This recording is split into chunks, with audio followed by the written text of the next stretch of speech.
بسم اللہ الرحمن الرحیم۔ السلام علیکم۔ امام غزالی رحمۃ اللہ فرماتے ہیں کہ ایک بادشاہ کا بڑا باغ تھا جس کے کئی حصے تھے۔ اس نے ایک آدمی کو بلایا اور اس کے ہاتھ میں ایک ٹوکری تھما دی اور کہا کہ میرے باغ میں داخل ہو جاؤ اور بہترین پھلوں سے ٹوکری بھر کر لاؤ، بڑا انعام ملے گا، مگر شرط یہ ہے کہ جب اندر سے گزر کر آ جاؤ تو تمہیں دوبارہ واپس جانے کی اجازت نہیں ہوگی۔ اس نے کہا چلو یہ تو کوئی بڑی بات نہیں۔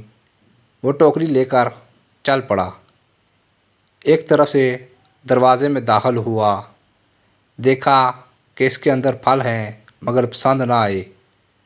اگلے درجے میں داخل ہوا، یہاں پھل پہلے سے بہتر تھے۔ پھر اگلے درجے میں بہت بہتر پھل تھے اور اس کے اگلے والے درجے میں بہت ہی بہترین پھل تھے۔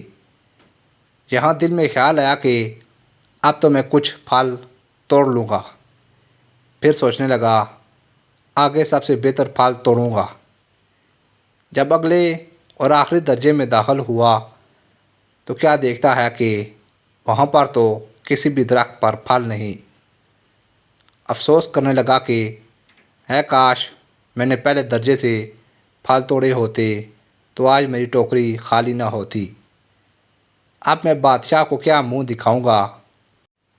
امام غزالی رحمۃ اللہ فرماتے ہیں، اے دوست، بادشاہ اللہ رب العزت کی مثال کی مانند ہے اور انسان جو باغ میں جا رہا ہے وہ تیری مثال ہے، اور ٹوکری سے مراد تیرا اعمال نامہ ہے۔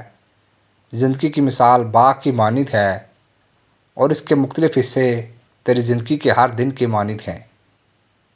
اب تجھے ہر دن میں نیکیوں کے پھل توڑنے کا حکم دیا گیا، لیکن تو روز سوچتا ہے کہ میں کل سے نیک بن جاؤں گا، یعنی اگلے درجے سے پھل توڑوں گا، اگلے درجے سے پھل توڑوں گا۔ تیرا اگلا دن نہ آ سکے گا اور تجھے اسی دن اللہ کے حضور جانا پڑے گا جو مقرر ہے۔ لہٰذا اللہ تعالیٰ سے ڈر اور اس کی اطاعت آج ہی سے کر، کیا پتہ کس وقت موت آ جائے۔